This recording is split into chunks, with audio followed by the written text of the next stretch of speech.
ಅಶ್ವವೇಗ ನ್ಯೂಸ್ನ ವೀಕ್ಷಕರೆಲ್ಲರಿಗೂ ಶುಭೋದಯ. ಅಶ್ವಜ್ಯೋತಿಷ್ಯ ಕಾರ್ಯಕ್ರಮಕ್ಕೆ ನಿಮಗೆಲ್ಲ ಆತ್ಮೀಯವಾದಂತಹ ಸ್ವಾಗತ. ನಾನು ಪಲ್ಲವಿ ಭಟ್. ವೀಕ್ಷಕರೇ, ಪ್ರತಿದಿನ ಈ ಕಾರ್ಯಕ್ರಮದಲ್ಲಿ ಪಂಚಾಂಗ ಭವಿಷ್ಯ, ರಾಶಿ ಭವಿಷ್ಯಗಳ ಫಲಾಫಲ ಯಾವ ರೀತಿಯಾಗಿರುತ್ತೆ, ಹಾಗೆಯೇ ಧಾರ್ಮಿಕ ಚಿಂತನೆಗಳಿಗೆ ಸಂಬಂಧಪಟ್ಟಂತೆ ಬೆಕ್ಕು ಅಡ್ಡ ಬಂದರೆ ಅಪಶಕುನವೇ, ಈ ವಿಚಾರದ ಬಗ್ಗೆ ಸಾಕಷ್ಟು ಮಾಹಿತಿಯನ್ನು ತಿಳಿಸಿಕೊಡೋದಕ್ಕೆ ನಮ್ಮ ಜೊತೆಗೆ ಕಾರ್ಯಕ್ರಮದಲ್ಲಿ ಭಾಗಿಯಾಗ್ತಾ ಇದ್ದಾರೆ ಧಾರ್ಮಿಕ ಚಿಂತಕರಾದಂತಹ ಶ್ರೀ ವೆಂಕಟರಮಣ ಭಟ್ ಗುರೂಜಿಯವರು. ಬನ್ನಿ ಅವನ ಕಾರ್ಯಕ್ರಮಕ್ಕೆ ಆದರದಿಂದ ಬರಮಾಡಿಕೊಳ್ಳೋಣ. ಗುರುಗಳೇ, ಕಾರ್ಯಕ್ರಮಕ್ಕೆ ಸ್ವಾಗತ. ನಮಸ್ಕಾರ. ಗುರುಗಳೇ, ಇವತ್ತು ಸೋಮವಾರ, ಹಾಗೆ ಪಂಚಾಂಗದ ವಿಶೇಷತೆಯನ್ನು ತಿಳಿಸಿಕೊಡಿ ಗುರುಗಳೇ.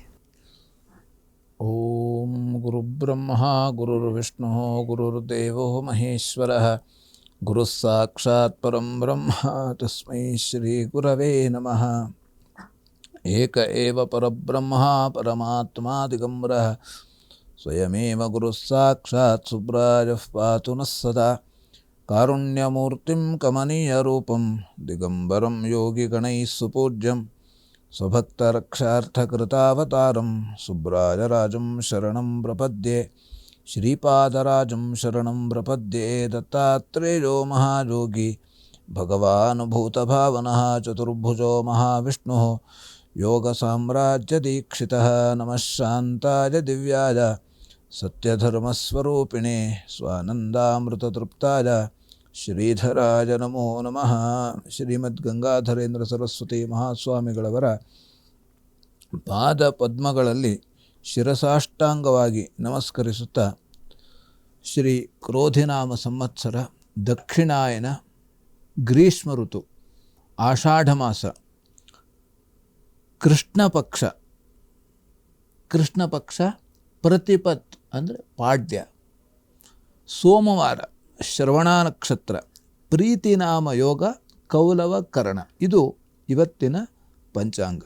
ಸರಿ ಗುರುಗಳೇ, ಈ ದಿನದ ಪಂಚಾಂಗದ ವಿಶೇಷತೆನ ತಾವು ತಿಳಿಸ್ಕೊಟ್ಟಿದ್ದಾರೆ. ಅದೇ ರೀತಿ ವೀಕ್ಷಕರು ಬಹಳ ಕಾತುರದಿಂದ ಕಾಯ್ತಾ ಇರುವಂತಹ ದ್ವಾದಶ ರಾಶಿಗಳಲ್ಲಿ ಮೊದಲನೆಯ 6 ರಾಶಿಗಳಾದಂತಹ ಮೇಷ, ವೃಷಭ, ಮಿಥುನ, ಕರ್ಕಾಟಕ, ಸಿಂಹ, ಕನ್ಯಾ, ಈ ರಾಶಿಗಳ ಫಲಾಫಲ ಯಾವ ರೀತಿಯಾಗಿದೆ, ಯಾವ ರಾಶಿಗಳಿಗೆ ಶುಭ ಫಲ ಇದೆ, ಯಾವ ರಾಶಿಗಳಿಗೆ ಅಶುಭ ಫಲ ಇದೆ, ದೋಷಗಳಿದ್ರೆ ಇವತ್ತು ಏನ್ ಮಾಡ್ಕೋಬೇಕು, ಇದನ್ನ ತಾವು ತಿಳಿಸ್ಕೊಡಿ ಗುರುಗಳೇ. ಓಂ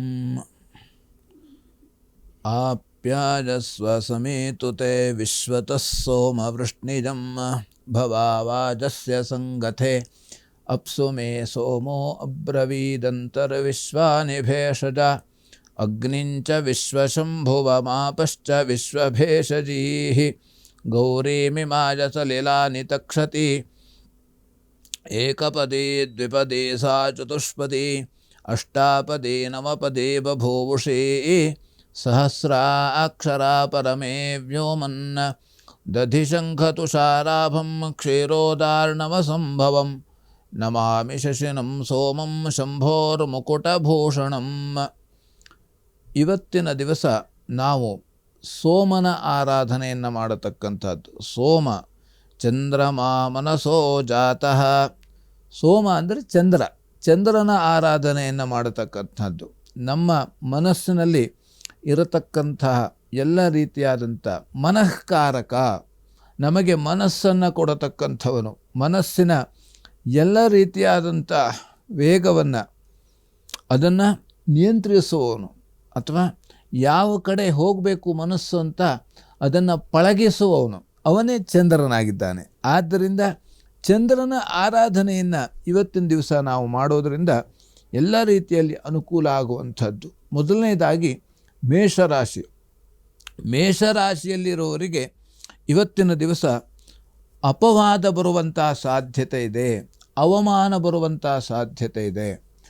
ಅಪವಾದ ಹೇಳುವತಕ್ಕಂಥದ್ದು ಯಾರಿಗೂ ಕೂಡ ಬಿಡಲಿಲ್ಲ, ಭಗವಂತನಿಗೂ ಕೂಡ ಬಿಡಲಿಲ್ಲ. ಹಾಗಾಗಿ ಅಪವಾದ ಬಂತು ಅಂತಾದರೆ, ಅಥವಾ ಅವಮಾನ ಆಯ್ತೋಳಾದರೆ, ಅಥವಾ ನಮಗೆ ಸೋಲಾಯಿತು, ದುಃಖ ಬಂತೋಳಾದರೆ ನಾವು ಅದನ್ನು ಒಳ್ಳೆಯ ರೀತಿ ಪ್ರೀತಿಯಿಂದ ಸ್ವೀಕಾರ ಮಾಡಬೇಕಂತೆ. ಯಾಕಂದರೆ ಸೋಲೇ ಗೆಲುವಿನ ಸೋಪಾನ. ಹಾಗಾಗಿ ನಮಗಲ್ಲಿ ಸೋಲು ಬಂತೋಳಾದರೆ ನಮಗೆ ಮತ್ತು ನಾವು ಗಟ್ಟಿಯಾಗ್ತೇವೆ. ಯಾಕಂತಂದರೆ ಇದೇ ಎಲ್ಲ ಮಹಾತ್ಮರು ಯಾರ್ಯಾರು ಪ್ರಪಂಚದಲ್ಲಿ ಈ ಜಗತ್ತಿನಲ್ಲಿ ಸಾಧನೆಯನ್ನು ಮಾಡಿದ್ದಾರೋ ಅವರೆಲ್ಲರೂ ಮೊದಲು ಸೋತಿದ್ದಾಗಿದೆ. ಸೋತ ಮೇಲೆ ಅವನಿಗೆ ಗೆಲ್ಲಬೇಕು ಅಂತ ಬಂತು. ಯಾರು ಬಿದ್ದಿದ್ದಾರೋ ಅವರು ಎದ್ದಿದ್ದಾರೆ, ಯಾರು ಬೀಳಲಿಲ್ವೋ ಅವರು ಏಳುವುದೇ ಇಲ್ಲ. ಹಾಗಾಗಿ ಬೀಳಬೇಕು. ಅವನಿಗೆ ಎಲ್ಲ ರೀತಿ ಮನಸ್ಸಿಗೆ ಎಲ್ಲ ರೀತಿಯಾದಂಥ ನೋವು ಉಂಟಾದಾಗ ಅವನು ಅದ್ರ ಬಗ್ಗೆ ಆಲೋಚನೆ ಮಾಡ್ತಾನೆ. ಆವಾಗ ಅವನು ಗಟ್ಟಿ ಆಗ್ತಾನೆ. ಮುಂದೆ ಯಾವತ್ತೂ ಕೂಡ ಅವನು ಬೇರೆ ಅಡ್ಡದಾರಿಗೆ ಹೋಗೋದಿಲ್ಲ. ಹಾಗಾಗಿ ನಮಗಲ್ಲಿ ಸೇತುವೆ ಇರ್ತದೆ. ಸೇತುವೆ ಬಿಟ್ಟು ನಾವು ಬೇರೆ ದಾರಿಗೆ ಹೋದ್ರೆ ಏನಾಗ್ತದೆ? ನೀರಿಗೆ ಹೋಗುದೆ. ಅಲ್ಲಿ ನೀರನ್ನು ತಪ್ಪಿಸ್ಬೇಕು ಅಂತಲೇ ಸೇತುವೆ ಇಟ್ಟಿದ್ದು. ಆ ನೀರನ್ನು ತಪ್ಪಿಸಿ ನಾವು ದಾಟಬೇಕು, ಆ ಬೇರೆ ದಾಟಿ ಬೇರೆ ದಡಕ್ಕೆ ಹೋಗಬೇಕು. ಅದಕ್ಕಾಗೆ ಭಗವಂತ ಈ ಶಾಸ್ತ್ರ ಎಲ್ಲ ಇಟ್ಟಿದ್ದು. ಇದೇ ಸೇತುವೆ ನಮಗೆ, ಇದೇ ಶಾಸ್ತ್ರ ಸಿದ್ಧಾಂತ. ಆ ಲೋಕವನ್ನು ತಲುಪಲಿಕ್ಕೆ, ಆ ಮಾರ್ಗಕ್ಕೆ ಹೋಗಲಿಕ್ಕೆ, ಆ ಮಾರ್ಗದಲ್ಲಿ ನಮಗೆ ಏನೇನಿದೆ ಅಂತ ಗೊತ್ತಾಗಲಿಕ್ಕೆ ಈ ಸೇತುವೆಯನ್ನು ಭಗವಂತ ಇಟ್ಟಿದ್ದು. ಹಾಗಾಗಿ ಇವತ್ತಿನ ದಿವಸ ಮೈಲಿಗೆ ಆಗುವಂಥ ಸಾಧ್ಯತೆಗಳು ಇರ್ತದೆ. ಮೈಲಿಗೆ ಅಂದರೆ ನಾವು ದಾರಿ ಮೇಲೆ ಹೋಗ್ತಾ ಇರ್ತೇವೆ, ಮಳೆಗಾಲ ಅಥವಾ ಬೇರೆ ಯಾರೋ ಅಲ್ಲಿ ನೀರು ಇದ್ದಲ್ಲಿ ನಾವು ಹೋಗ್ತಾ ಇರುವಾಗ ಅವರು ಗಾಡಿಯನ್ನು ಓಡಿಸ್ಕೊಂಡು ಹೋಗತಕ್ಕಂಥದ್ದು. ಕೆಲವು ಬೇಕು ಅಂತಲೂ ಓಡಿಸ್ಕೊಂಡು ಹೋಗೋರು ಇರ್ತಾರೆ, ಅಥವಾ ಕೆಲವು ಅಚಾನಕ್ಕಾಗಿ ಏನೋ ಫಾಸ್ಟ್ ಹೋಗಲೇಬೇಕು, ಇಲ್ಲೋದ್ರೆ ಆಗೋದಿಲ್ಲ. ಹೀಗೆ ಇದರಿಂದ ಮೈಲಿಗೆ ಆಗುವಂಥ ಸಾಧ್ಯತೆ ಇರ್ತದೆ. ನಾವು ಆದಷ್ಟು ಇವತ್ತಿನ ದಿವಸ ಜಾಗ್ರತೆಯಿಂದ ನಡೆದಾಡತಕ್ಕಂಥದ್ದು ತುಂಬ ಮುಖ್ಯವಾಗಿರ್ತದೆ. ವೃತ್ತಿಯಲ್ಲಿ ಅನುಕೂಲ ಆಗುವಂಥ ವಾತಾವರಣ ಇದೆ. ವೃತ್ತಿ ನಮಗೆ, ನಾವು ಮಾಡುವಂಥ ವೃತ್ತಿಯಲ್ಲಿ ಇವತ್ತಿನ ದಿವಸ ನಿನ್ನೆ ನಾವು ಇವತ್ತು ಸರಿಯಾಗಿಲ್ಲ, ಇವತ್ತು ನಮಗೇನೋ ಒಂದು ರೀತಿಯಲ್ಲಿ ಮನಸ್ಸು ಸಮಾಧಾನಕರ ಇರ್ತದೆ ಅಂತಂದರೆ ಇವತ್ತಿನ ಕರ್ಮದಲ್ಲಿ ನಾವು ಒಳ್ಳೆಯ ಕರ್ಮ ಮಾಡಿದ್ದೇವೆ.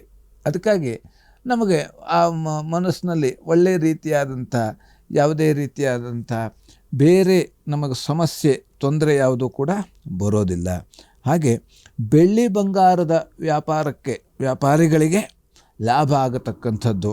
ಹಾಗೆ ಭಗವದ್ಗೀತಾ ಪಾರಾಯಣ ಮಾಡಬೇಕು. ಇವತ್ತಿನ ದಿವಸ ಭಗವದ್ಗೀತಾ ಪಾರಾಯಣ ಮಾಡೋದ್ರಿಂದ, ಭಗವದ್ಗೀತಾ ಪಾರಾಯಣ 18 ಅಧ್ಯಾಯಗಳು ಇದ್ದಾವೆ. ಅದರಲ್ಲಿ ಒಂದು ಅಧ್ಯಾಯನಾದರೂ ಕೂಡ ಓದಬಹುದು. ಒಂದು ಅಧ್ಯಾಯ ಓದಲಿಕ್ಕೆ ಆಗಲಿಲ್ಲ ಅಂತಂದರೆ ಒಂದು ಶ್ಲೋಕವನ್ನಾದರೂ ಕೂಡ ಹೇಳ್ಬೋದಂತೆ. ಯತ್ರ ಯೋಗೇಶ್ವರ ಕೃಷ್ಣೋ ಯತ್ರ ಪಾರ್ಥೋ ಧನುರ್ಧರ ತತ್ತಶ್ರೀರ್ಜೋರ್ಭೂತಿರ್ ಧ್ರುವ ನೀತಿರ್ ಮತಿರ್ಮಮ. ಇದು ಒಂದು ಶ್ಲೋಕ ಹೇಳೋದು. ಇದು ಲಾಸ್ಟ್ ಕೊನೆ ಶ್ಲೋಕ. ಹಾಗೆ ಯಾವುದೇ ಒಂದು ಶ್ಲೋಕ ಹೇಳೋದ್ರಿಂದಲೂ ಕೂಡ, ಯಾಕೆ ಅಂತಂದರೆ ಇದು ಭಗವಂತನೇ ಹೇಳಿದ್ದು. ಭಗವದ್ಗೀತೆ ಅಂದರೆ ಭಗವಂತನೇ ಉಪದೇಶ ಮಾಡಿದ್ದು. ಯಾರಿಗೆ? ಅರ್ಜುನನಿಗೆ. ಯಾವ ಸಂದರ್ಭದಲ್ಲಿ? ಆ ಯುದ್ಧದ ಸಂದರ್ಭದಲ್ಲಿ. ಯಾಕೆ ಹೇಳ್ತಾನೆ? ಯುದ್ಧವನ್ನು ಮಾಡೋ. ಈ ಯುದ್ಧ ಎಲ್ಲ ಇದ್ದಾರಲ್ಲ, ನಮ್ಮ ಮನೆ, ನಮ್ಮ ಎದುರಿಗೆ ನನ್ನ ತಂದೆ ತಾಯಿ, ಚಿಕ್ಕಪ್ಪ, ದೊಡ್ಡಪ್ಪ, ಸ್ನೇಹಿತರು, ಬಾಂಧವರು, ಇವರು ಎಲ್ಲರೂ ಕೂಡ ಇದ್ದಾರೆ. ಅವ್ರ ಹತ್ರ ನಾ ಯಾಕೆ ಯುದ್ಧ ಮಾಡಬೇಕು? ಇಲ್ಲ, ಇದು ಹೀಗೆ ಅಂತ ಧರ್ಮೋಪದೇಶವನ್ನು ಮಾಡ್ತಾನೆ. ಹಾಗೆ ಇದು ನಾವು ಪ್ರತಿನಿತ್ಯವೂ ಕೂಡ ಭಗವದ್ಗೀತಾ ಪಾರಾಯಣ ಮಾಡಬೇಕಂತಿರ್ತೀವಿ. ನಾವು ದಿವಸಕ್ಕೆ ಒಂದು ಅಧ್ಯಾಯ ಆದರೂ ಭಗವದ್ಗೀತಾ ಪಾರಾಯಣ ಮಾಡಿದಲ್ಲಿ ನಮಗೆ ಯಾವುದೇ ರೀತಿಯಾದಂಥ ಮನಸ್ಸು ವ್ಯತ್ಯಾಸ ಆಗೋದಿಲ್ಲ. ಯಾಕಂದರೆ ಮನುಷ್ಯನಿಗೆ ಕಷ್ಟಗಳು ಬರ್ತಾನೆ ಇರ್ತವೆ. ಕಷ್ಟಗಳು ಬರ್ತಾ ಇದ್ದರೂ ಕೂಡ ಅದನ್ನು ತಾನು ಆ ಕಷ್ಟದಿಂದ ಪ್ರಭಾವಿತರಾಗಲಿಲ್ಲ ಹೇಳಾದರೆ ನಮಗೆ ಎಲ್ಲ ರೀತಿಯ ಅನುಕೂಲ ಇರ್ತದೆ. ಆ ಪ್ರಭಾವಿತರಾಗಬಾರ್ದು ಹೇಳಿ ನಮಗೆ ಆ ಮನಸ್ಸಿಗೆ ಬೇಕಾದಂಥ ಶಕ್ತಿಯನ್ನು ಕೊಡತಕ್ಕಂಥದ್ದೇ ಭಗವದ್ಗೀತೆ. ಅದಕ್ಕಾಗಿ ಭಗವದ್ಗೀತಾ ಪಾರಾಯಣ ಮಾಡೋದರಿಂದ ಎಲ್ಲ ರೀತಿಯಲ್ಲಿ ಅನುಕೂಲ ಆಗತಕ್ಕಂಥದ್ದು. ಇನ್ನು ವೃಷಭ ರಾಶಿಯಲ್ಲಿರೋರಿಗೆ ದೂರ ಪ್ರಯಾಣದಲ್ಲಿ ತೊಂದರೆ ಆಗುವಂತಹ ಸಾಧ್ಯತೆ ಇದೆ. ಹಾಗೆ ಪತಿ ಪತ್ನಿಯಲ್ಲಿ ಕಲಹ ಆಗತಕ್ಕಂಥದ್ದು. ಹಾಗೆ ಸಾಧು ಸಂತರ ದರ್ಶನ ಮಾಡುವಂಥ ಯೋಗ ಹೇಳತಕ್ಕಂಥದ್ದು ಇವತ್ತಿನ ದಿವಸ ಇದೆ. ಹಾಗೆ ತೀರ್ಥಯಾತ್ರೆ ಮಾಡುವಂತಹ ಯೋಗನೂ ಕೂಡ ಇವತ್ತಿನ ದಿವಸ ಇದೆ. ಐಕ್ಯ ಮಂತ್ರ ಪಠಣ ಮಾಡೋದರಿಂದ ಇವತ್ತಿನ ದಿವಸ ಎಲ್ಲ ರೀತಿಯಲ್ಲಿ ಅನುಕೂಲ ಆಗತಕ್ಕಂಥದ್ದು. ಅದೇ ಸಮಾನೋ ಮಂತ್ರ ಸಮಿತಿ ಸಮಾನಿ ಸಮಾನಂ ಮನಸ್ಸಹ ಚಿತ್ತಮೇಷಾಂ ಸಮಾನಂ ಮಂತ್ರಮಭಿಮಂತ್ರನೇವ ಸಮಾನೇನ ವೋ ಹವಿಷಾ ಜುಹೋಮಿ ಸಮಾನಿವ ಆಕೂತಿ ಸಮಾನಾ ಹೃದಯಾನಿವ ಸಮಾನಮಸ್ತು ವೋ ಮನೋ ಯಥಾ ವಸ್ಸು ಸಹಾ ಸತಿ. ಇದು ಐಕ್ಯ ಮಂತ್ರ. ಯಾಕೆಂದರೆ ನಾವು ಈ ಐಕ್ಯ ಮಂತ್ರ ಪಠಣ ಮಾಡೋದರಿಂದ ನಮ್ಮ ಮನಸ್ಸು ಸಮಾನತೆ ಕಡೆ ಹೋಗ್ತದೆ. ಅದೇ ಸಮಾನತೆ ಅಂದರೆ ಭಗವಂತನ ಕಡೆಗೆ. ಯಾಕೆಂದರೆ ಯಾಕೆಂದರೆ ಇಲ್ಲಿ ಇದ್ದವನು ಭಗವಂತ ಒಬ್ಬನೇ, ಮತ್ತು ನಾವು ಯಾರು ಕೂಡ ಇಲ್ಲಿ ಇಲ್ಲ, ಆದರೂ ಕೂಡ ಇದ್ದೇವೆ. ಅದು ಹೇಗೆ? ಭಗವದ್ ವಿಷ್ಣು ಮಾಯೆಯ. ಆದ್ದರಿಂದ ಈ ಮಾಯೆಯಲ್ಲಿ ನಾವು ಬೀಳಬಾರ್ದು ಅಂತಾದರೆ ನಾವು ಆ ಭಗವಂತನ ಸ್ಮರಣೆ ಮಾಡಲೇಬೇಕು. ಹಾಗಾಗಿ ಇನ್ನು ಮಿಥುನ ರಾಶಿಯಲ್ಲಿರೋರಿಗೆ ಶತ್ರುವಿನಿಂದ ತೊಂದರೆ ಬರುವಂತಹ ಸಾಧ್ಯತೆ ಇದೆ. ಹಾಗೆ ಸಾಲ ಆಗುವಂಥ ಸಾಧ್ಯತೆ. ಸಾಲ ಮಾಡ್ಕೊಂಡು ನಾವು ಏನೂ ಕೆಲಸ ಮಾಡಬಾರ್ದಂತೆ. ನಾವು ಇವತ್ತು ಊಟ ಮಾಡಿದ್ರೆ ಹೋದರೂ ಅಡ್ಡಿಲ್ಲ, ಏನಾಗೋದಿಲ್ಲ.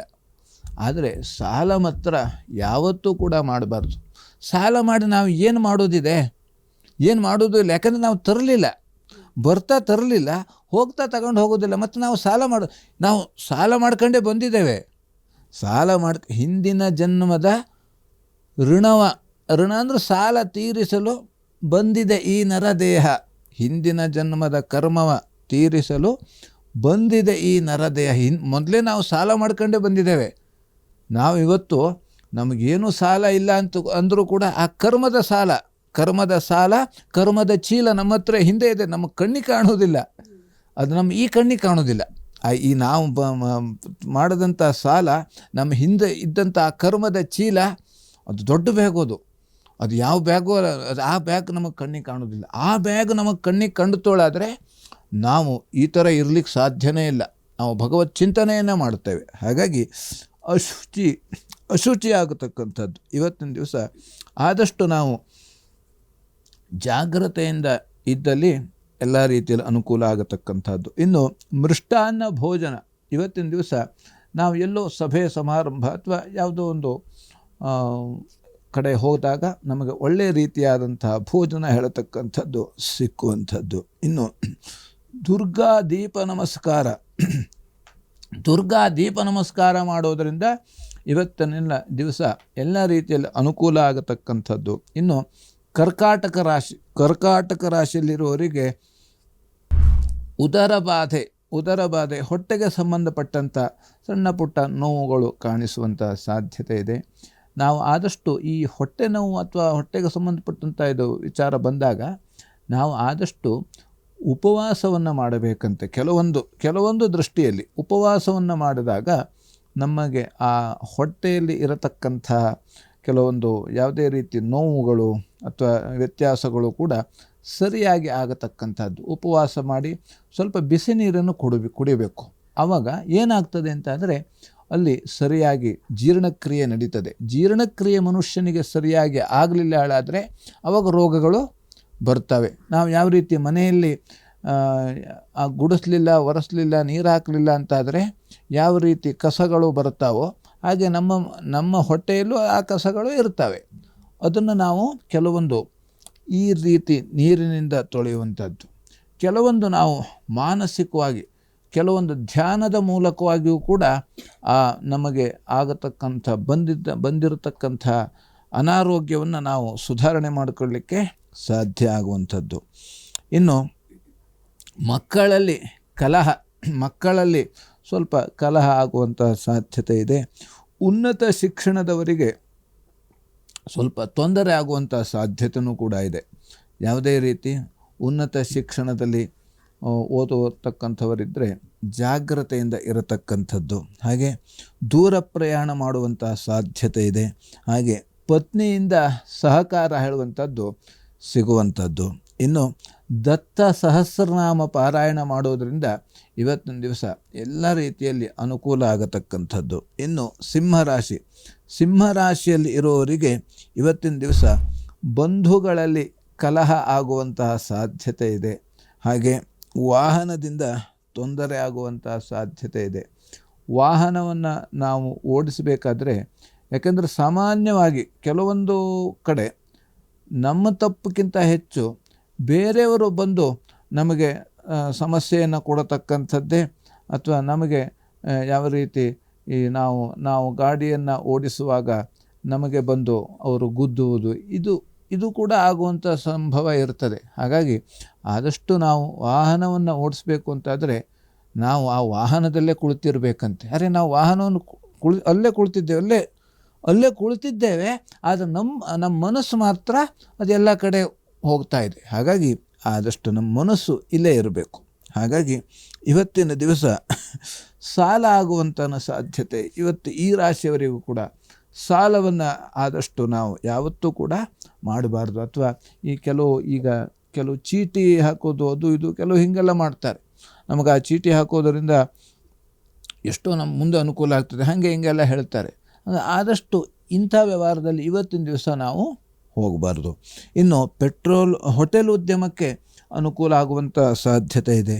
ಹೋಟೆಲ್ ಉದ್ಯಮದವರಿಗೆ ಯಾವುದೇ ರೀತಿ ಈ ಹೋಟೆಲ್ ಇಟ್ಕೊಂಡವರು ಅಥವಾ ಬೇರೆ ಅದಕ್ಕೆ ಸಂಬಂಧಪಟ್ಟಂಥ ಯಾವುದೇ ಎಲ್ಲ ಉದ್ಯಮಕ್ಕೂ ಕೂಡ ಅನುಕೂಲ ಇರತಕ್ಕಂಥದ್ದು. ಇನ್ನು ಪೆಟ್ರೋಲ್ ಉದ್ಯಮದವರಿಗೂ ಕೂಡ, ಗ್ಯಾಸು, ಇವರೆಲ್ಲರಿಗೂ ಕೂಡ ಅನುಕೂಲ ಆಗುವಂಥ ಸಾಧ್ಯತೆ ಇದೆ. ಲಲಿತಾ ಸಹಸ್ರನಾಮ ಪಾರಾಯಣ ಮಾಡೋದರಿಂದ ಎಲ್ಲ ರೀತಿಯಲ್ಲಿ ಅನುಕೂಲ ಆಗತಕ್ಕಂಥದ್ದು. ಇನ್ನು ಕನ್ಯಾ ರಾಶಿಯಲ್ಲಿರುವವರಿಗೆ ಸಹೋದರರಲ್ಲಿ ಕಲಹ ಆಗುವಂಥ ಸಾಧ್ಯತೆ ಇದೆ.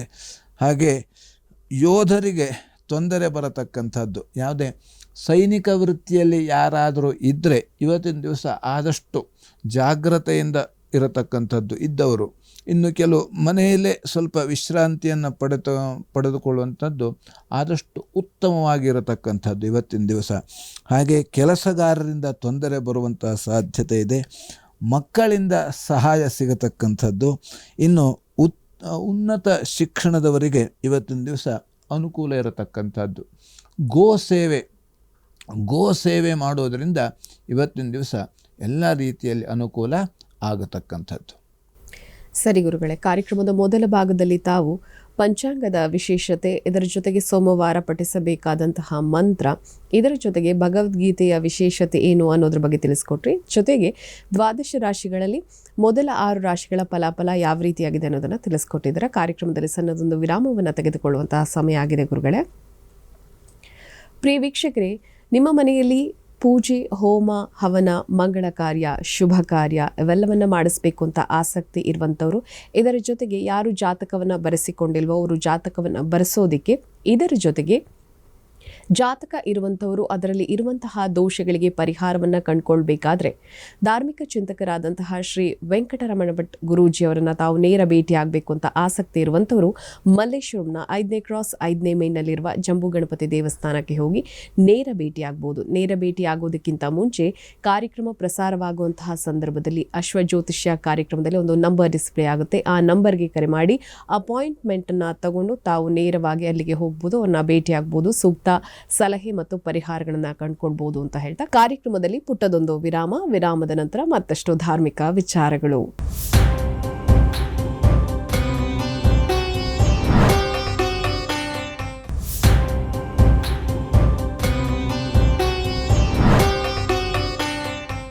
ವಿರಾಮದ ನಂತರ ಅಶ್ವಜ್ಯೋತಿಷ್ಯ ಕಾರ್ಯಕ್ರಮಕ್ಕೆ ಮತ್ತೊಮ್ಮೆ ಸ್ವಾಗತ ವೀಕ್ಷಕರೇ. ಗುರುಗಳೇ, ಈ ಬೆಕ್ಕು ಅಡ್ಡ ಬಂದರೆ ಅಪಶಕುನ ಅಂತ ಹೇಳೋದು ಕೇಳಿದ್ದೀವಿ. ತೀರಾ ಹಿಂದಿನಿಂದಲೂ ಇದು ಕೇಳ್ಕೊಂಡು ಬರ್ತಾ ಇರುವಂಥದ್ದು. ಯಾಕೆ ಬೆಕ್ಕು ಅಡ್ಡ ಬಂದರೆ ಅಪಶಕುನ ಅಂತ ಹೇಳ್ತಾರೆ? ನಾವು ಮನೆಯಲ್ಲೇ ಸಾಕುವಂತಹ ಒಂದು ಪ್ರಾಣಿ, ಅದು ತುಂಬ ಪ್ರೀತಿಯಿಂದ ಸಾಕ್ತಾ ಇರ್ತೀವಿ. ಆದರೂ ಕೂಡ ಯಾಕೆ ಅದು? ಇದರ ವೈಜ್ಞಾನಿಕ ಹಿನ್ನೆಲೆ ಏನು ಮತ್ತು ಆಧ್ಯಾತ್ಮಿಕ ಹಿನ್ನೆಲೆ ಏನು ಅಂತ? ಅಂದರೆ ಬೆಕ್ಕು ಅದಕ್ಕೆ ಮಾರ್ಜಾರ ಅಂತ ಕರಿತೇವೆ ನಾವು. ಅದು ಯಾಕೆಂತಂದರೆ ವೈಜ್ಞಾನಿಕವಾಗಿ ಹೇಳುವುದಂದರೆ ಅದು ಕರ್ಮದ ಗತಿಯನ್ನು ಸೂಚಿಸ್ತದೆಯಂತೆ. ಕರ್ಮದ ಗತಿ ಅಂದರೆ ನಾವು ಎಲ್ಲವೂ ಕೂಡ ಇದು ಎಲ್ಲವೂ ಕೂಡ ಪೂರ್ವಜನ್ಮ ಕೃತಂ ಪಾಪಂ ವ್ಯಾಧಿರೂಪೇಣ ಗಚ್ಚತಿ. ಅಂದರೆ ನಮಗೆ ಹಿಂದಿನ ಜನ್ಮದಲ್ಲಿ ಏನು ಮಾಡಿದ್ದೇವೆ ಅಂತ ನಾವು ತಿಳ್ಕೊಳ್ಳಿಕ್ಕೆ ನಮ್ಮನ್ನೇ ನಾವು ಆತ್ಮಾವಲೋಕನ ಮಾಡಿಕೊಂಡ್ರೆ ಸಾಕು. ನಾವಿವತ್ತು ಊಟ ಮಾಡ್ತಾ ಇದ್ದೇವೆ, ಸರಿಯಾಗಿ ಜೀರ್ಣಕ್ರಿಯೆ ಆಗಿದೆ, ಇವತ್ತಿನ ದಿವಸ ಆರೋಗ್ಯವಾಗಿದ್ದೇವೆ. ಇವತ್ತಿನ ದಿವಸ ಏನು ಸಮಸ್ಯೆ ಇಲ್ಲ, ನೆಮ್ಮದಿಯಿಂದ ಇದ್ದೇವೆ ಅಂತಂದ್ರೆ ನಾವು ಹಿಂದಿನ ಜನ್ಮದಲ್ಲಿ ಒಳ್ಳೆ ಕರ್ಮ ಮಾಡಿದ್ರು ಅಂತ ಅರ್ಥ. ಇವತ್ತಿನ ದಿವಸ ನಮಗೆ ಸಣ್ಣ ಪುಟ್ಟ ಆರೋಗ್ಯ ವ್ಯತ್ಯಾಸ, ಎಲ್ಲೋ ಅಥವಾ ಸ್ವಲ್ಪ ತಲೆನೋವು ಬಂತು, ಥಂಡಿ ಆಯಿತು, ಜ್ವರವಾಯಿತು, ಕಾಲು ನೋವು ಬಂತು, ಇದು ಹಿಂದಿನ ಜನ್ಮದ್ದೇ. ಇದು ಎಲ್ಲವೂ ಕೂಡ ಹಿಂದಿನ ಜನ್ಮದ್ದೇ. ಪ್ರತಿಯೊಂದು ಹಿಂದಿನ ಜನ್ಮದ್ದೇ. ಇದು ನಾವು ಮೊನ್ನೆ ಅಲ್ಲಿ ಕೊರೋನಾ ಬಂತು, ಅಲ್ಲಿ ಸುನಾಮಿ ಆಯಿತು, ಅದು ಎಲ್ಲವೂ ಹಿಂದಿನ ಜನ್ಮದ್ದೇ, ಪ್ರತಿಯೊಬ್ಬರದ್ದು ಅದು. ಯಾಕೆಂದರೆ ಅಲ್ಲಿ ಭಗವಂತ ಲಯವನ್ನು ಮಾಡಬೇಕಾದ್ರೆ ಯಾವುದೋ ಒಂದು ಕಾರಣವನ್ನು ಇಡ್ತಾನಂತ. ಸುಮ್ಮನೆ ಲಯ ಮಾಡೋದಿಲ್ಲ ಅವನು, ಆ ಕಾರಣವನ್ನು ಇಟ್ಟೇ ಲಯ ಮಾಡೋದು. ಹಾಗಾಗಿ ಅಲ್ಲಿ ಸುನಾಮಿ ಅಲ್ಲಿ ಹಾಗಾಯಿತು ಅಂದರು. ಏನಾಯಿತು? ಸುನಾಮಿ ಬಂತು. ಅಲ್ಲಿ ಹೋದರು ಅಂದರು. ಏನಾಯಿತು? ಕೊರೋನಾ ಬಂದಿತ್ತು ಅಂದರು. ಮತ್ತೊಂದು ಏನಾಯಿತು? ಹಾರ್ಟ್ ಅಟ್ಯಾಕ್ ಅಂದರು. ಮತ್ತೊಂದು ಏನಾಯಿತು? ಆಕ್ಸಿಡೆಂಟು ಅಂದರು. ಯಾವುದೋ ಒಂದು ಕಾರಣವನ್ನು ಭಗವಂತ ಇಡ್ತಾನಂತೆ. ಹಾಗಾಗಿ ಇದು ಆ ಕರ್ಮದ ಗತಿಯನ್ನು ತಿಳಿಸ್ತಕ್ಕಂಥದ್ದು. ನಿನಗೆ ಈಗ ದಾರಿ ಮೇಲೆ ನಡ್ಕೊಂಡು ಹೋಗ್ತಾ ಇದ್ದೇವೆ, ಸ್ವಲ್ಪ ನಿಂತ್ಕೊ, ಅಥವಾ ಬೈಕ್ ಮೇಲೆ ಹೋಗ್ತಾ ಇದ್ದೇವೆ, ಕಾರ್ ಮೇಲೆ ಹೋಗ್ತಾ ಇದ್ದೇವೆ, ಸ್ವಲ್ಪ ಹೊತ್ತು ನಿಂತು ನೀನು ಮುಂದೆ ಹೋಗು. ಅಲ್ಲಿ ಮುಂದೆ ಏನೋ ಒಂದು ಘಟನೆಗಳು ನಡೆಯೋದು ಇರ್ತದೆ. ಆ ಸಂದರ್ಭದಲ್ಲಿ ನಿಂತ್ಕೊಂಡು ಏನು ಮಾಡಬೇಕು? ಭಗವಂತನ ಸ್ಮರಣೆ ಮಾಡಬೇಕು, ನಾರಾಯಣನ ಸ್ಮರಣೆ ಮಾಡಬೇಕು, ನಮ್ಮ ಇಷ್ಟ ದೇವತ ನಮ್ಮ ಗುರು ಹಿರಿಯರ ಸ್ಮರಣೆ ಮಾಡಬೇಕು. ಭಗವಂತ ಯಾವುದೇ ಆಪತ್ತಿದ್ದರೂ ಕೂಡ ದೂರ ಮಾಡು. ಅದು ಒಂದು ನಿಮಿಷ ನಿಂತ್ಕೊಂಡು ಹೋಗ್ಬೇಕಂತೆ. ಒಂದು ನಿಮಿಷ ನಿಂತ್ಕೊಂಡು ಹೋದರೆ ಆವಾಗ ಅವನಿಗೆ ಆ ಕರ್ಮ ಹೇಳುವಂಥದ್ದು ಅದು ದಾಟಿಬಿಡ್ತಾನೆ ಅವನು. ಯಾಕೆ? ಮುಂದೆ ಹೋಗ್ತಾ ಇರ್ತದೆ, ಮುಂದೆ ಯಾವುದೋ ಒಂದು ರೈಲ್ವೆ ಹಳಿನೇ ಇರ್ತದೆ, ಅಲ್ಲಿ ಗೇಟು ಇಲ್ಲ, ವಾಚ್ಮೆನ್ನು ಇಲ್ಲ, ಯಾವುದೂ ಇಲ್ಲ, ಅಲ್ಲಿ ಯಾವುದೋ ಫಾಸ್ಟ್ ಬರ್ತಾ ಇರ್ತದೆ. ನಾವು ಆ ಸಂದರ್ಭದಲ್ಲಿ ಎಲ್ಲೋ ಒಂದು ನಿಮಿಷ ನಿಂತ್ಕೊಂಡಿದ್ದಕ್ಕೆ ನಾವು ಅಲ್ಲಿ ಆ ಮುಂದೆ ಹೋದರೆ ಅಲ್ಲಿ ಹೋಗ್ಬಿಡ್ತೇವೆ. ನಿಂತ್ಕೊಂಡಿದ್ದಕ್ಕೆ ಆ ರೈಲ್ವೆ ಗೇಟ್ಗಿಂತ ಸ್ವಲ್ಪ ಹಿಂದೆ ನಾವು ನಿಂತ್ಕೊಂಡಿರ್ತೇವೆ. ಅದು ಬರೋ ಸೌಂಡ್ ಕೇಳ್ತು ನಿಂತ್ಕೊಂಡ್ರು. ಅದೇ ನಾವು ಹೋಗ್ಬಿಟ್ಟಿದ್ರೆ ಗಾಡಿ ಮೇಲೆ ಹೋಗ್ತಾ ಇರ್ತೇವೆ, ಅಲ್ಲಿ ಹೆಂಗೆ ನಿಲ್ಲಿಸ್ಲಿಕ್ಕೆ ಆಗೋದಿಲ್ಲ, ಇಳಿಲಿಕ್ಕೂ ಆಗೋದಿಲ್ಲ. ಹಾಗಾಗಿ ಆ ಕರ್ಮದ ಗತಿಯನ್ನು, ಆ ಕರ್ಮದ ಸೂಚನೆಯನ್ನು ಅದು ಕೊಡುತ್ತದೆ, ಆ ಬೆಕ್ಕೊಳತಕ್ಕಂಥದ್ದು. ಇದು ವೈಜ್ಞಾನಿಕ. ಆಧ್ಯಾತ್ಮಿಕವಾಗಿ ಅಲ್ಲಿ ಯಾವುದೇ ರೀತಿ ದಕ್ಷಿಣ ಪೂರ್ವಸ್ಯಾನ್ ದಿಶೆ ವಿಸರ್ಪಿ ನರಕಃ, ಆ ದಕ್ಷಿಣ ದಿಕ್ಕಿಗೆ ಯಮನ ಸ್ಥಾನ, ನಾವು ಹೋಗುವಂಥ ಸ್ಥಾನ ಅದು. ಅಲ್ಲಿ ಏನಿದೆ, ವೈತರಣಿ ನದಿ ಹೇಳತಕ್ಕಂಥದ್ದು ಇದೆಯಂತೆ. ನಾವು ಕಾವೇರಿ ನದಿ, ಕೃಷ್ಣಾ ನದಿ, ಗಂಗಾ ನದಿ ಎಲ್ಲ ನದಿ ಕೇಳಿದೆ, ಆದರೆ ವೈತರಣಿ ನದಿ ಮತ್ತು ನಾವು ಕೇಳಲಿಲ್ಲ, ನೋಡಲೂ ಇಲ್ಲ. ಕೆಲವು ಕೇಳಿರ್ಬೋದು, ಆದರೂ ನೋಡ್ಲಿಕ್ಕೆ ಸಾಧ್ಯ ಇಲ್ಲ. ನೋಡಿದವ್ರು ಮತ್ತಿಲ್ಲಿ ಬಂದು ಹೇಳೋದಿಲ್ಲ. ಅದು ಎಲ್ಲಿದೆ? ಅದು ಆ ಸ್ವರ್ಗ ಮತ್ತು ನರಕಕ್ಕೆ ಹೋಗುವಂಥ ಫಸ್ಟು ಸಿಗೋದದು. ಆ ನಂತರ ಮುಂದೆ ನರಕನ ಸ್ವರ್ಗನ ಅವನಿಗೆ. ಅದು ಎಲ್ಲರೂ ಕೂಡ ದಾಟಿ ಹೋಗಲೇಬೇಕು, ನಾವು ದಾಟಿ ಹೋಗಲೇಬೇಕು, ಅದನ್ನು ಬಿಟ್ಟು ನಾವು ಬರಲಿಕ್ಕೆ ಸಾಧ್ಯನೇ ಇಲ್ಲ. ಹಾಗಾಗಿ ಆ ಒಂದು ನದಿಯನ್ನು ದಾಟಬೇಕಾದ್ರೆ ಪುಣ್ಯ ಮಾಡಿದರೆ ನಾಯಿ ಅವನನ್ನು, ಆ ಜೀವವನ್ನು ತನ್ನ ಬಾಲದ ಮೇಲೆ ಹಿಡ್ಕೊಂಡು ಅದು ದಾಟಿಸ್ತದಂತೆ ನಾಯಿ. ಅರೆ ನಾವು ಇಷ್ಟೆಲ್ಲ ದೊಡ್ಡ ಇರ್ತೇವೆ, ನಾವು ಹೆಂಗೆ ನಾಯಿ ಬಾಲದ ಮೇಲೆ ಕೂತ್ಕೊಳ್ತೇವೆ? ಅದು ನಮಗೆ ಸೂಕ್ಷ್ಮ ಶರೀರ ಇರ್ತದೆ, ಇದು ಸ್ಥೂಲ ಶರೀರ. ಈ ಸ್ಥೂಲ ಶರೀರ ಸುಟ್ಟಾಕ್ಬಿಡ್ತದೆ, ಸುಟ್ಟಾಗ್ತವೆ, ಅದನ್ನು ಏನು ಮಾಡ್ತೇವೆ? ಹುಗಿತೇವೆಯೋ, ಹೂತ್ತೇವೋ. ಈ ಶರೀರಕ್ಕೆ ಎರಡೇ ಗತಿ ಇರೋದು. ಶರೀರಕ್ಕೆ ಯಾವುದು? ಒಂದು ಸುಡೋದು, ಇನ್ನೊಂದು ಹೂಳೋದು, ಎರಡೇ. ಹಾಗಾಗಿ ಆ ಸೂಕ್ಷ್ಮ ಶರೀರವನ್ನು ತೆಗೆದುಕೊಂಡು ಆ ನಾಯಿ ಬಾಲದ ಮೇಲೆ ಇಟ್ಕೊಂಡು ಹೋಗ್ತದೆ. ಬಾಲದ ಮೇಲೆ ಇದು ಎಲ್ಲಿದೆ? ಗರುಡ ಪುರಾಣದಲ್ಲಿದೆ. ಬಾಲದ ಮೇಲೆ ಇಟ್ಕೊಂಡು ಹೋಗಬೇಕಾದ್ರೆ ಬೆಕ್ಕೇನು ಮಾಡ್ತದೆಯಂತೆ? ಪಾಪ ಮಾಡಿದವರಿದ್ದರೆ ಅವ್ರನ್ನ ಆ ಚೋಟಿನಲ್ಲಿ ಹೊಡೆದು ಕೆಳಗೆ ದೂಡಾಗ್ತದೆಯಂತೆ ಆ ನದಿ ಹೇಗಿದೆ? ರಕ್ತ, ಮಜ್ಜ, ಮೂಳೆ ಇದರಿಂದ ಹರಿತಾ ಇದೆಯಂತೆ. ಯಾವ ರೀತಿ ಅದು? ಬಿಸಿ ರಕ್ತ ನಮ್ಮದು ಬಿಸಿ ರಕ್ತ, ನಮ್ಗೆ ಬಿಸಿ ಇದ್ದಿದ್ದು ಗೊತ್ತಾಗೋದಿಲ್ಲ. ಅದು 108 ಡಿಗ್ರಿ ಅಷ್ಟು ಕುದಿತಾ ಇರ್ತದೆಯಂತೆ. ನಾವು ಎಣ್ಣೆ ಬಂಡಿಯಲ್ಲಿ ಕುದಿಸ್ದಂಗೆ 108 ಡಿಗ್ರಿ ನೀರನ್ನು ಕುದಿಸಿದಾಗ ಯಾವ ರೀತಿ ಕುದೀತಾ ಇರ್ತದೆ, ಆ ಥರದಲ್ಲೂ ಕುದೀತಾ ಹರಿತಾ ಇರ್ತದೆ ಅಂತೆ ಅದು ಅಲ್ಲಿ ಆ ಪಾಪ ಮಾಡಿದವ್ರನ್ನ ಚೋಟಿನಲ್ಲಿ ಹೊಡೆದು ಕೆಳಗಾಗ್ತದೆ ಅಂತೆ.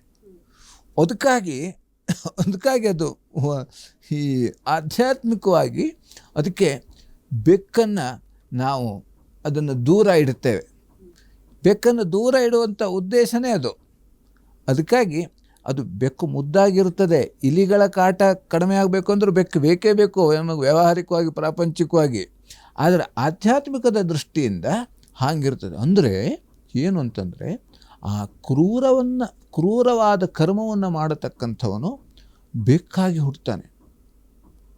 ಅದರಲ್ಲೂ ಅದು ಆ ಬೆಕ್ಕನ ಅದರಲ್ಲೂ ಸ್ವಲ್ಪ ಒಳ್ಳೆಯ ಕರ್ಮ ಮಾಡಿದವನು ಶ್ರೀಮಂತರ ಮನೆ ಬೆಕ್ಕಾಗಿ ಹುಡ್ತಾನೆ. ಅವನು ಮಂತ್ರಿಗಳ ಮನೆಯಲ್ಲೇ ಹುಡ್ತಾನೆ. ಯಾವ ರೀತಿ ಅವನು ಮಂತ್ರಿ ಯೋಗ ಇದೆ. ಯಾಕಂದ್ರೆ ಆ ಶ್ರೀಮಂತರ ಮನೆಯಲ್ಲಿ, ಮಂತ್ರಿಗಳ ಮನೆಯಲ್ಲಿ ಇರುವಂಥ ಬೆಕ್ಕಿಗೂ ಮಂತ್ರಿಗಳಂಗೆ ಫುಲ್ ಸೆಕ್ಯೂರಿಟಿ, ಎಲ್ಲೂ ಹೋಗೋದಿಲ್ಲ, ಎಲ್ಲೂ ಕುಂತಲ್ಲೆಲ್ಲ ಸಿಗ್ತದೆ. ಆದರೆ ಬೇರೆ ಬೆಕ್ಕಾದರೆ ಅವು ಬೇಕು ಅಂದರೆ ಇಲ್ಲಿ ಹಿಡ್ಕೊಂಡೇ ತಿನ್ನಬೇಕು, ಇಲ್ಲ ಅಂದರೆ. ಹಾಗಾಗಿ ಈ ಒಂದು ಆಧ್ಯಾತ್ಮಿಕತೆಯ ಕಾರಣದಿಂದ ನಮಗೆ ಆ ಬೆಕ್ಕು ಹೇಳತಕ್ಕಂಥದ್ದು ಆ ಕರ್ಮದ ಫಲವನ್ನು ಸೂಚಿಸ್ತಕ್ಕಂಥ ಕಾರಣದಿಂದ ನಾವು ಅದನ್ನು, ಆ ಬೆಕ್ಕು ನಮ್ಮ ಎಡಗಡೆ ಹೋಗಲಿ ಬಲಗಡೆ ಹೋಗಲಿ, ಅದು ಎಲ್ಲಿಂದನೂ ಹೋಗಲಿ, ಬೆಕ್ಕು ಕಾಣ್ತು ಅಂದರೆ ನಾವು ಆದಷ್ಟು ನಿಲ್ಲಬೇಕಂತೆ. ಇದು ಎಲ್ಲ ರೀತಿಯಲ್ಲೂ ಕೂಡ ಅದು ಅನುಭವದಿಂದ ಆಗಿದ್ದು ಕೂಡ. ಇದು ಯಾವುದೇ ಮೂಢನಂಬಿಕೆ ಅಲ್ಲ.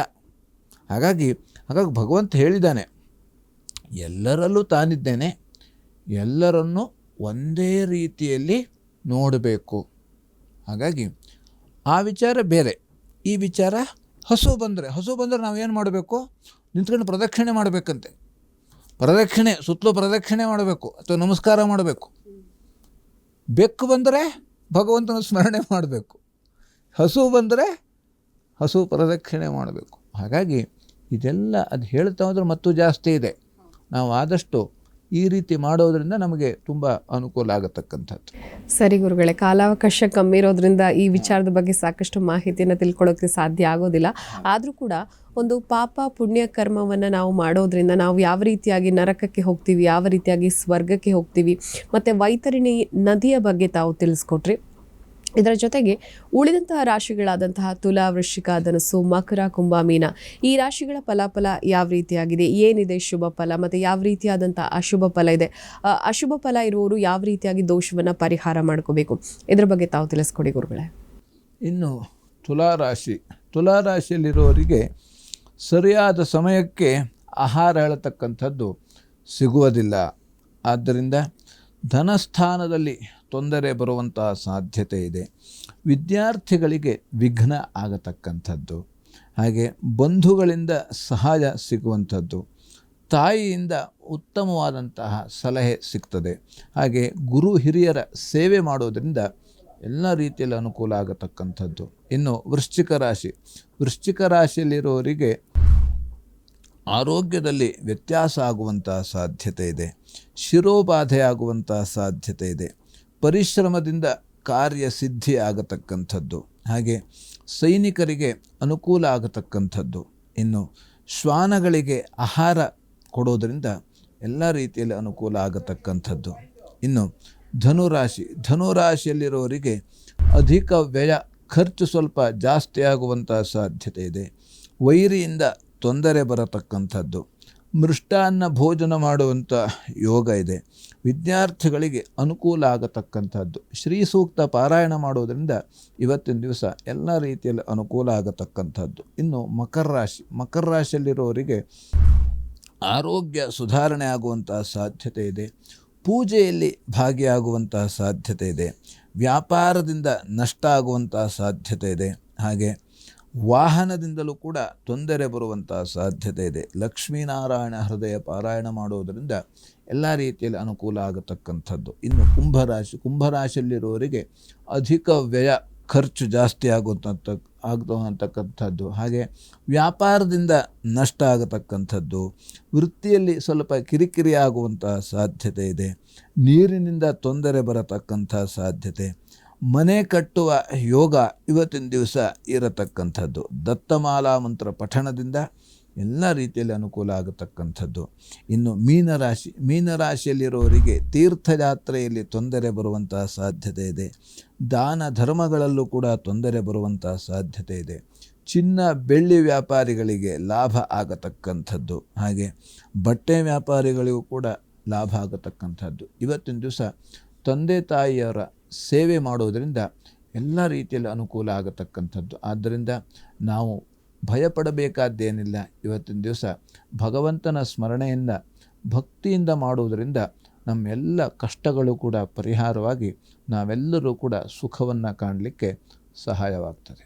ಸರಿ ಗುರುಗಳೇ, ಇವತ್ತಿನ ಕಾರ್ಯಕ್ರಮದಲ್ಲಿ ತಾವು ಭಾಗಿಯಾಗಿ ಪಂಚಾಂಗದ ವಿಶೇಷತೆ ಹಾಗೆ ದ್ವಾದಶ ರಾಶಿಗಳ ಫಲಾಫಲ ಯಾವ ರೀತಿಯಾಗಿರುತ್ತೆ, ಇದರ ಜೊತೆಗೆ ಧಾರ್ಮಿಕ ಚಿಂತನೆಗಳಿಗೆ ಸಂಬಂಧಪಟ್ಟಂತೆ ಬೆಕ್ಕು ಅಡ್ಡ ಬಂದರೆ ಯಾಕೆ ಅಪಶಕುನ ಅನ್ನುವಂತಹ ವಿಚಾರದ ಬಗ್ಗೆ ಸಾಕಷ್ಟು ಮಾಹಿತಿಯನ್ನು ತಿಳಿಸ್ಕೊಟ್ಟಿದ್ದೀರಾ.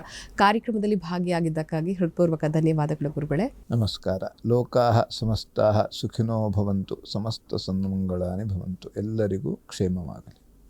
ವೀಕ್ಷಕರೇ, ಇವತ್ತು ಸೋಮವಾರ ಶಿವನ ಆರಾಧನೆಯನ್ನ ಮಾಡುವಂತಹ ದಿನ. ಹಾಗಾಗಿ ಶಿವದೇವರ ಕೃಪೆಗೆ ನಾವೆಲ್ಲರೂ ಪಾತ್ರರಾಗೋಣ ಅಂತ ಹೇಳ್ತಾ ಕಾರ್ಯಕ್ರಮವನ್ನು ಮುಗಿಸ್ತಾ ಇದ್ದೀವಿ. ನೋಡ್ತಾ ಇರಿ ಅಶ್ವವೇಗ ನ್ಯೂಸ್. ನಮಸ್ಕಾರ.